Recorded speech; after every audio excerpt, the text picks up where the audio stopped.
நல்லா இருக்குங்க. அடுத்து நிறைய படங்கள் கமிட் ஆயிருக்குது. விடுதலை 2 இப்போ ஃபர்ஸ்ட் வரப்போகுது. டிசம்பர் 19, 20 நினைக்கிறேன்.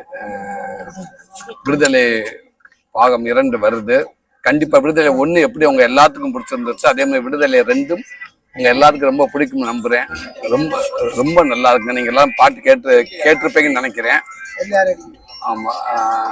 ஐயா இளையராஜா ஐயா உலகத்தின் தலை சிறந்த மனிதர்கள்ல கண்டிப்பா ஐயா இளையராஜா அவரால் அதை தவிர்க்க முடியாது. இன்னைக்கு 82 வயசு 83 வயசுலயும் ஒரு மனிதர் காலையில எந்திரிச்சு 4 மணிக்கு எந்திரிச்சு தொழில் பக்தியோட உட்காந்து தியானம் பண்ணி பாடல்கள் எழுதி, இந்த வயசுல பாடல்கள் எழுதி மியூசிக் போட்டு பாடி இருக்காருன்னா உண்மைக்கு அவர் இருக்க சினிமாவில், அவர் ஒர்க் பண்ணிட்டு இருக்க சினிமாவில் நானும் ஒரு நடிகனா இருக்குங்கிறது மிகப்பெரிய பாக்கியமா நினைக்கிறேன்.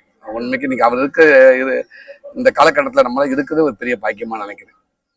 இன்னும் அவர் இந்த இயற்கையும் இந்த இறைவன் ஐயா இளையராஜா ஐயா அவர்களுக்கு உடல் ஆரோக்கியத்தையும் நீண்ட ஆயுஷை கொடுத்து அவர் இன்னும் நம்மளுக்கு பல படங்களை மியூசிக்கும் பல படங்கள் வரிகளும் அவர் கொடுத்துட்டே நான் வேண்டிக்கிறேன் இந்த முருகன்கிட்ட. அடுத்தது என்ன படங்கள், எத்தனை படங்கள் சினிமா மேலும் நகைச்சுவை நடிகராக நினைக்கிறீங்களா? வாய்ப்பு இருக்குது. கதாநாயகனும் நல்லா போயிட்டு இருக்குது. காமெடியும் நீங்களே கொடுத்தீங்க. கதாநாயகனும் இந்த மக்கள் தான் கொடுத்துருக்காங்க, வரவேற்றிருக்காங்க. போவோமே, தொடர்ந்து போவோம். அடுத்து விடுதலை 2க்கு அப்புறம் அடுத்து விலங்கு வெப் சீரிஸ் அதை இயக்குன டாக்டர் பிரசாந்த். ஆமா, அவரு கருடன் படத்தை கொடுத்த புடிசர் கே. குமார் சார் அவங்க தயாரிப்பு அடுத்து நான் நடிக்க போறேன். அதுக்கு அடுத்து திருப்பி இன்னொரு பெரிய ஒரு அறிவிப்பு வரும்னு நினைக்கிறேன். கண்டிப்பா எல்ராட் சார் கம்பெனிலேயே வெற்றிமாறன் சாருடைய பங்களிப்பில் அடுத்து ஒரு அறிவிப்பு வரும். வெற்றிமாறன் இயக்கத்துல நீங்க முன்னாடி நடிச்ச அந்த படத்துக்கு வந்து நிறைய எதிர்ப்புகள் இருந்துச்சு. திரையரங்கில் வந்து காவல்துறையினர் கூட குழந்தைகள் பார்க்கக்கூடாது அப்படிங்கிற ஒரு விமர்சனம்லாம் இருந்தது, எதிர்ப்புகள் இருந்தது.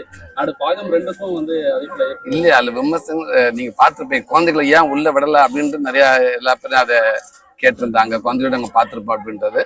சில அந்த காட்சிகள் ரத்தங்கள் சிலது, அதனால குழந்தைகள் பார்க்க வேண்டான்ற மாதிரி தான் அவங்க சொல்லியிருந்தாங்க. ஏ சர்டிஃபிகேட் வந்துருச்சு. கண்டிப்பா இது யூஏ வரும்னு நினைக்கிறேன். ஆமா, எல்லாரும் பார்க்குற படம் மாதிரி அந்த விடுதலை 2 கண்டிப்பா இது இருக்கும்.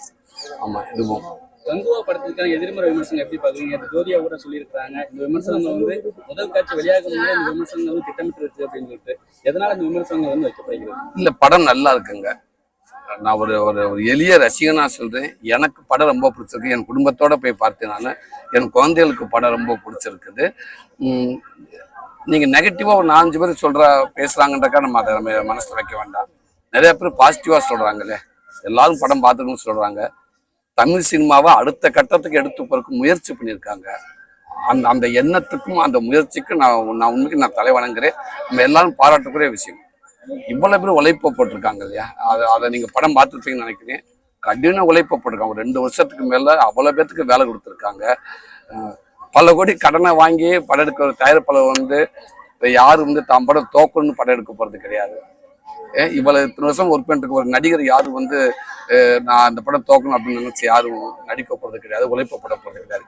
எல்லாமே இந்த படம் வெற்றி அடையணும், மக்களுக்கு பிடிக்கணுன்றக்காக வேலை செய்யணும். கண்டிப்பா அது ஒரு நடந்திருக்குன்னு நான் நினைக்கிறேன். இதை ஒன்றும் கண்டிப்பா மக்கள் நிறைய சப்போர்ட் பண்றாங்க, நிறைய பேர் பார்த்துட்டு இருக்காங்க. ஒரு சில பேர் வந்து அது வேற மாதிரி, அது அவங்க இப்ப எல்லாம் எப்படின்னு படம் பார்த்து சொல்றதை விட அது வாரம் வந்து அந்த கேமரா முன்னாடி ஏதோ ஒண்ணு சொன்னா, நெகட்டிவா சொன்னாதான் நிறைய பேருக்கு ரீச் ஆகுது. அதுக்காகவே வந்து படம் பார்த்துட்டு அதுக்காகவே சில பேர் பேசுறாங்க. அப்படி ஓகே, அது அவங்க தனிப்பட்டதா இருக்கலாம். கண்டிப்பா படம் எல்லாத்துக்கும் பிடிக்கணுங்க. தெரியல, அது எனக்கு தெரியல.